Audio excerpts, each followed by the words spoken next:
Luke 3:9.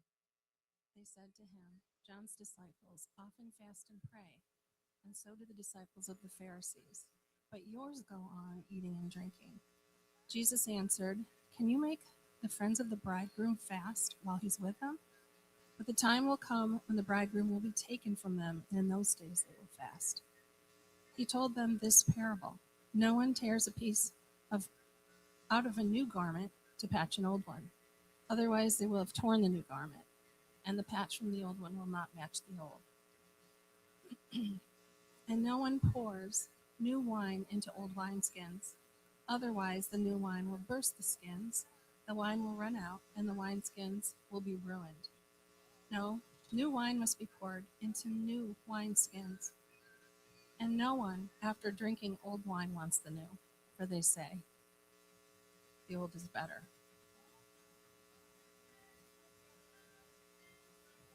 Oh. Off to a good start. Oh, hey, there we go. Good morning. Okay, well, I grew up outside the church. I grew up in a middle-class family. Politically, I would say we were middle of the road as well. I'd say I grew up with as much liberal ideas as I did conservative. But I say all this to say I did grow up with a strong sense of what was right and wrong, albeit outside of the church, right? I don't think I remember walking into a church until I was 12 or 13. And yet I was part of a religion that said what good behavior was, right? I can think of a time when I was about my son's age, I was 10 or 11, and we were shopping at Kmart. I don't know if Kmart's ever been around here. And so we went to Kmart, and I was into baseball cards. And I found a pack of cards, and we didn't have a ton of money. And so I asked my mom, I said, hey, can I have this pack of cards? And she said, no. And I said, okay. And then when she wasn't looking, I put it in my pocket, and we went home, right? And we get home, and I'm opening my cards, and I'm looking at them. And my mom's like, she sees me looking at these cards, and she's like, where'd you get those cards, Levi? Now, it wasn't immediate, but eventually I fessed up, right? And I was like, well, I got them from Kmart. And I'm not going to bore you with the details of what happened between then and the time when she took me back to Kmart, right? Found the manager of the store and said, hey, manager, this young man stole from you, and so on and so forth. I was sweating bullets, all that. I remembered that, right? That was a foundational memory. Definitely informed my religion on how to act there. I can remember about the same time. I don't play soccer, but for some reason, the first sport I ever played was soccer. And I got out on the field, and first kick, right? Kid's coming at me. I'm going at him. Kicks the ball, wham, right in the nose. I'm crying. I go to the sideline. I'm like, okay, mom, this is it. My mom and my stepdad's like, no. You started this. It's not going to hurt you to finish it. You're going to finish this season. Again, like, okay, like stuck with me. Again, another tenet of my religion, right? And I don't have a specific example for this, but let's just say lies were met with a pants down spanking with a wooden spoon. Now, look, I grew up in the 80s, okay? Like, I know this is frowned upon these days, and, I don't necessarily spank my kid, but boy, any lie, pants down spanking with a wooden spoon, right? Again, learning very important lessons. And I'm learning these lessons outside the context of God, or outside the context of his church.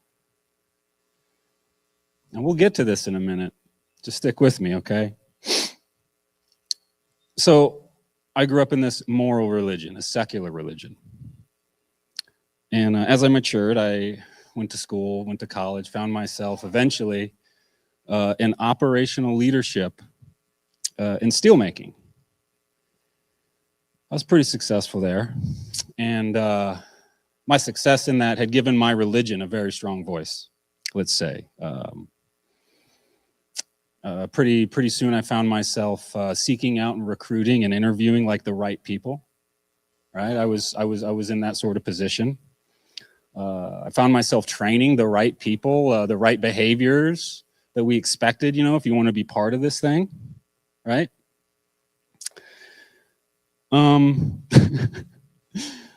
I was literally evaluating people's character and determining whether they belonged in or out, right? And so when I say my religion gained a voice here, that's what I'm talking about.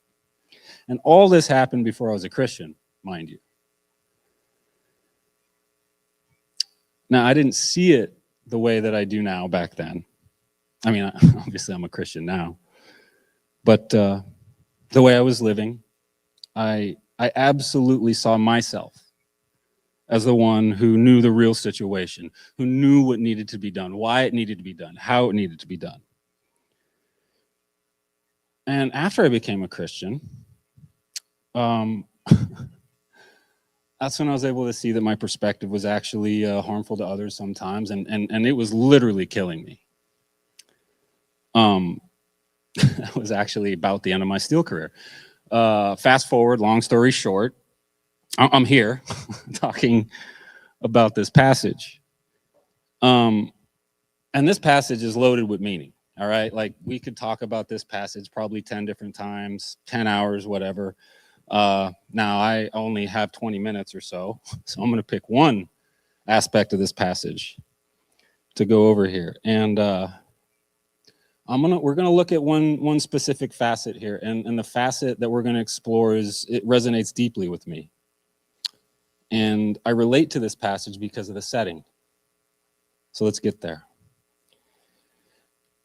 What I'm about to tell you is all before this passage, all right? We are at a feast, okay? This is taking place at a feast. It's taking place at a feast at Matthew's house. And this is the part that really grabs me, all right? I just explained how I grew up estranged from the church. Jesus had just called Matthew out of a tax collector booth, okay? Matthew was a Jewish tax collector. And to say that tax collectors were estranged from the Jewish synagogue back then, I'd say was putting it mildly, right?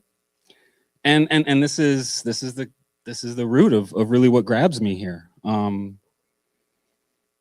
Jesus had just called a tax collector out of his booth, and me out of my religion that worshiped leadership prowess.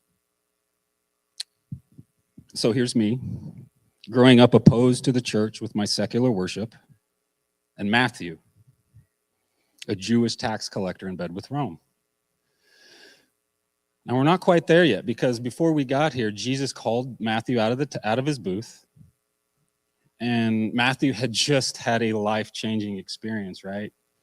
And so he wants to throw a party. He wants to throw a feast to celebrate this fact that, I mean, a big thing just happened, right? And that's where we are. We're at Matthew's house. He's throwing a feast. He's inviting his friends, which is a bunch of fellow tax collectors and sinners, right? And there's a rabbi sitting in the seat of honor at this banquet table. And by the way, I'll mention this again, but Matthew's a tax collector. These folks are paid well. So this is probably a pretty luxurious spread. I don't know what was luxurious back then, but now maybe it was lobster and caviar and all that stuff. I mean, he's sparing no expense to celebrate this great thing, right? And here's where we find ourselves.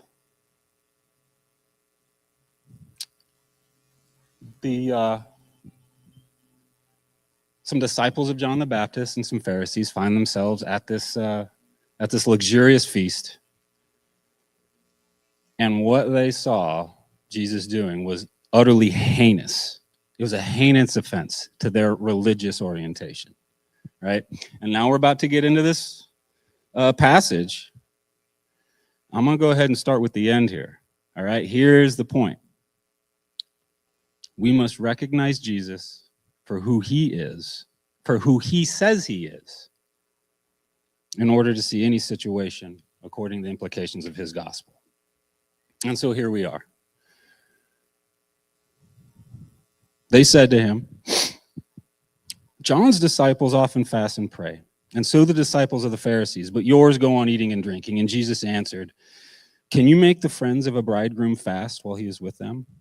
But the time will come when the bridegroom will be taken from them, and in those days they will fast. So here in this passage, Jesus is telling them and us exactly who he is in ways that they would understand, right? If you've been to a wedding and a wedding banquet, or what's it called, the party afterwards? The reception, yeah.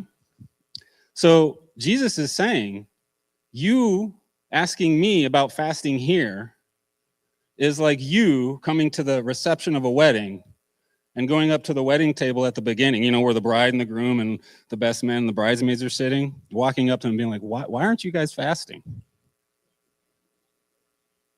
And Jesus is saying, look, I'm the bridegroom. They're completely missing who Jesus is and what he's doing in this moment. And so this reminds me of a story. Luckily, I'm not the punchline of this. This is my first steel mill.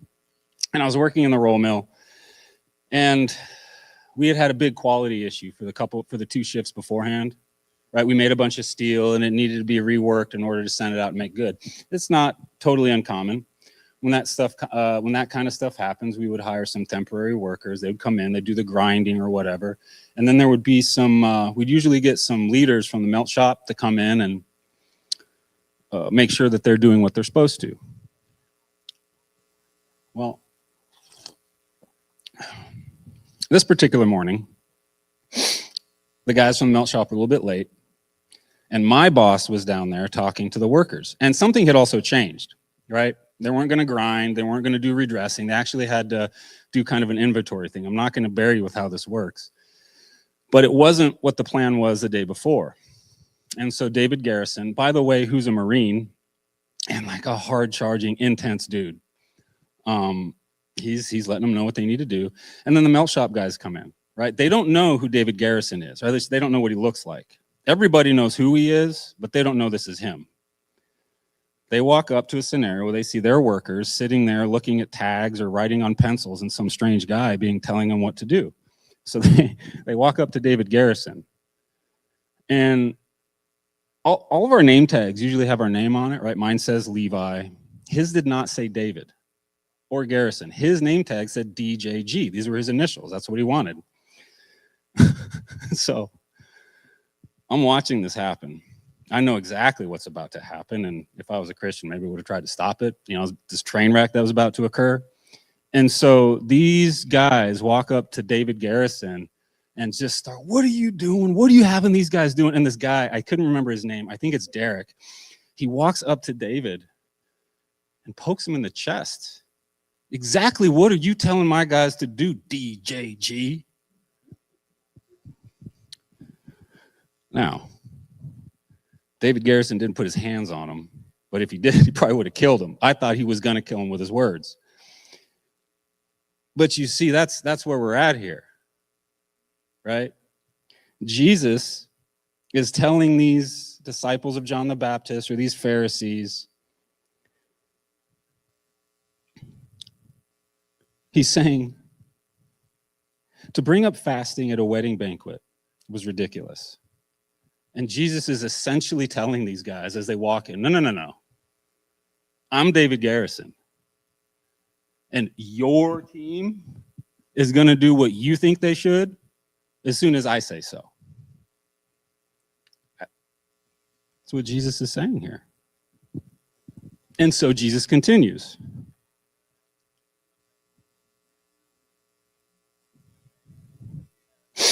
He told them this parable. He says, no one tears a piece out of a new garment to patch an old one. Otherwise, they will have torn the new garment, and the patch from the old will not match. The patch from the new will not match the old.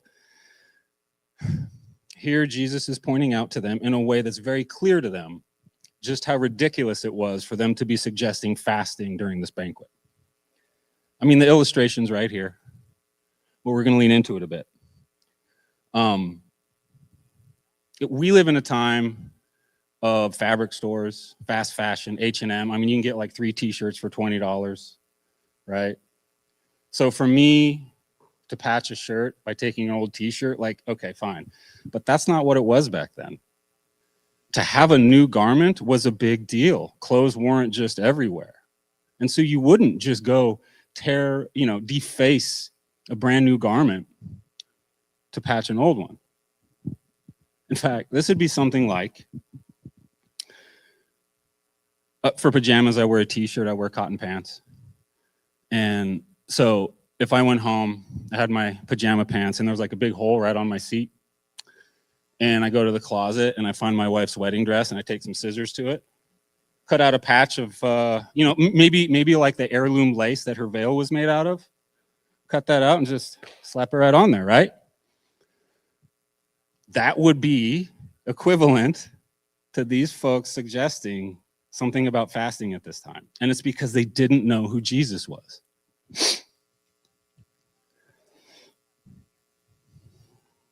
But I also want to go a little bit deeper here, because that's a pretty good surface illustration. But Jesus was not helping wayward Jews patch their frayed garments, right? The garments of holiness, torn and tattered by sin, right? That's not what Jesus was doing right now. Jesus was literally in the middle of creating a new garment, right? He was going through the process of going to the cross to spill his blood to atone for their sins. Now, these guys didn't know it. I don't know how you could know it at the time. Hadn't happened yet. Holy Spirit wasn't talking to just about everybody that wanted it.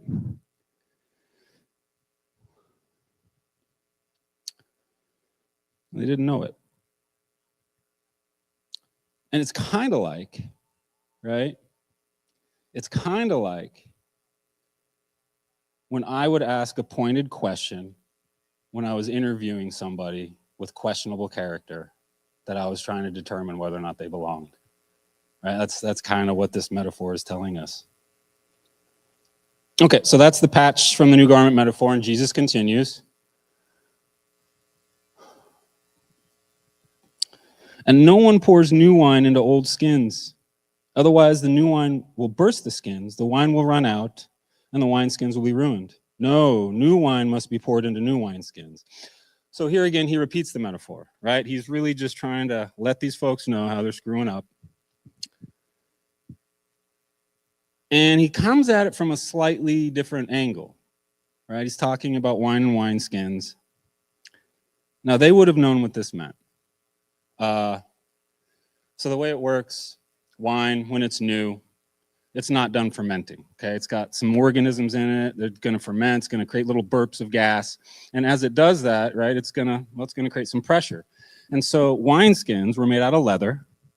They'd be sewn together, and the seams were covered with wax, all right? And so leather had some give. The seams were secure. And you put the new wine in the wineskin, and when it burps, it's got enough give to absorb it. But as wineskins got old, right, this is a hot, dusty environment. The wax at the seams would degrade. The leather would get stiff from the environment. And if you put new wine into that wineskin and it burped, it didn't have the give, all right? So the seams would burst or something, and the wine would fall out. The wine would be ruined, and so would your wineskin. They knew this. This is what Jesus is saying, okay?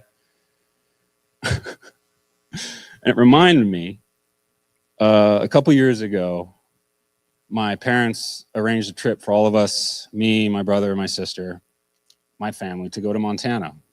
My brother lived there at the time. And while we were there, we went to a rodeo. It was a very cool cultural experience. Go to a rodeo. If you haven't been to a rodeo in Montana, I highly recommend it.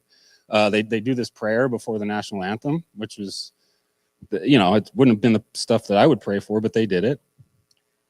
And so as the rodeo gets going, we go to the concessions, and they were serving beer, and you get your cup of beer, or if you wanted to get the big cup, they had these grocery sacks, right? I think they're banned here in New York.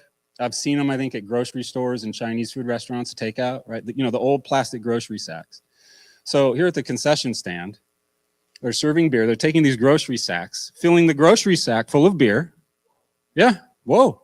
Putting a straw on it and a zip tie, right? And you have people walking around with grocery bags full of beer, just drinking it. Seemed to work okay. Until I saw a woman who like must have hit it with her wedding ring, right? She's drinking it, and all of a sudden, right? Because it's got a hole. Yeah. It didn't work so well for her. And then I saw a guy carrying one, and he kind of rubbed up against a chain link fence. You know, they've got those little spikes on them. That didn't go well. Yeah, right. The wineskin was ruined and the wine ran out, kind of a thing, right? That's the view. And that's what Jesus is saying. Again, you don't know what I'm doing here. You don't know who I am clearly. You're talking to me about fasting now? That would be like me telling y'all, yeah, just put your beer in this grocery bag. We'll zip tie it, put a straw in it, you'll be good to go. That's what Jesus is saying. That's how ridiculous this is. But I do want to go a little bit deeper here.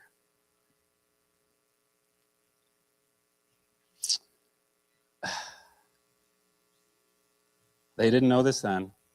Luckily, we can know it now. God cannot be contained or constrained by our man-made vessels, right? Be they political apparatuses,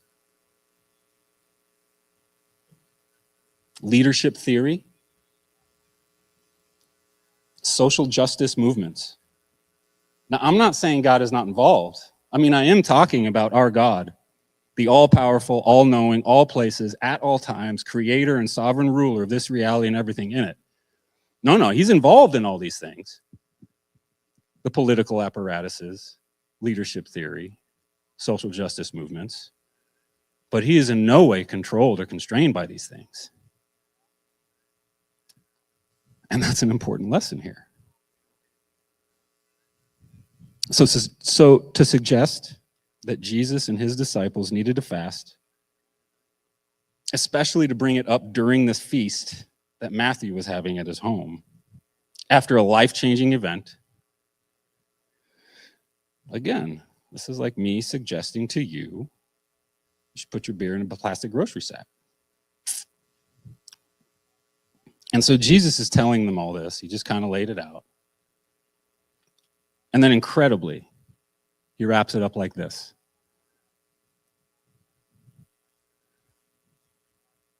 And no one,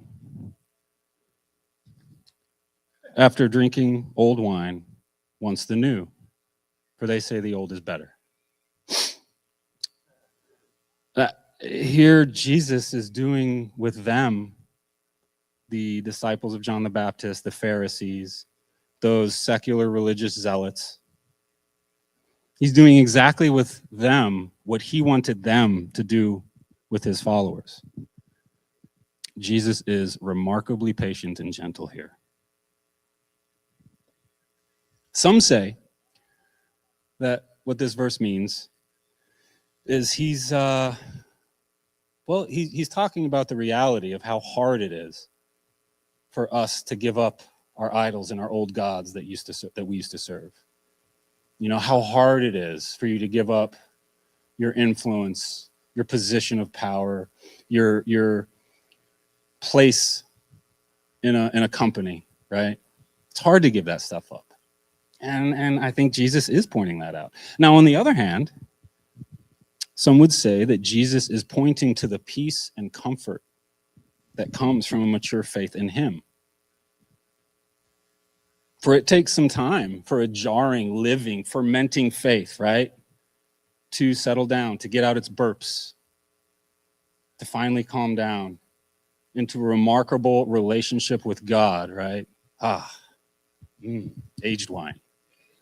Right, that's the other side of this. Now, I happen to believe both these perspectives. They both make sense to me.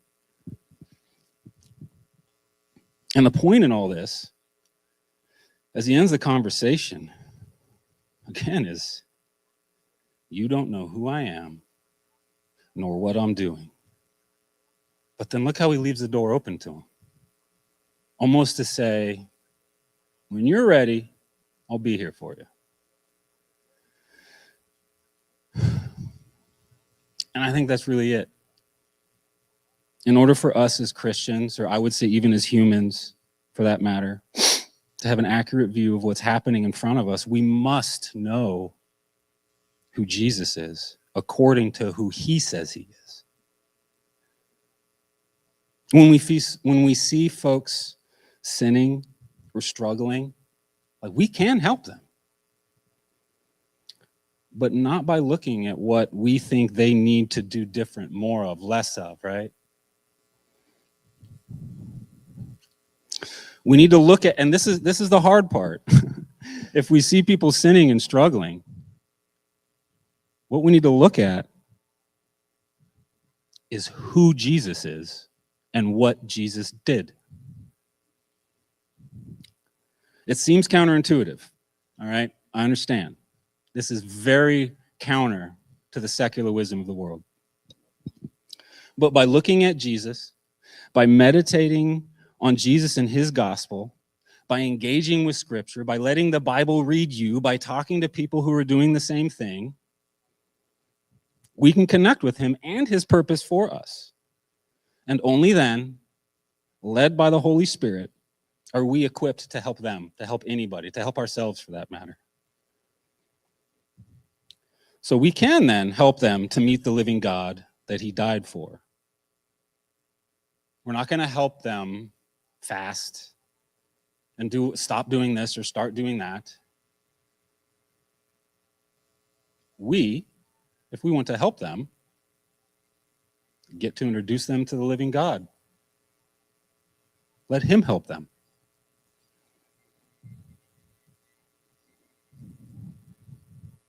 The God who died just so they could be introduced to him. Maybe through you. And it's not anything we do, right? We just sung it. It was the last song, right? But it's only by his blood. And so here's the bottom line. We must recognize who Jesus is in order to have the proper perspective to apply his gospel in a way that helps anyone. I think we're ready for the last steps, or next steps. So, if you'd like, maybe this week, you'd like to ask God to forgive you and be Lord over your life. Or maybe you'd like to ask God to show you who he is, who he says he is. Or maybe it is to show you how the gospel of Jesus Christ saves through what he did. That's you, select those. Thank you. Let's thank Levi for that great word this morning. I cannot get the picture out of my head of people drinking beer out of a plastic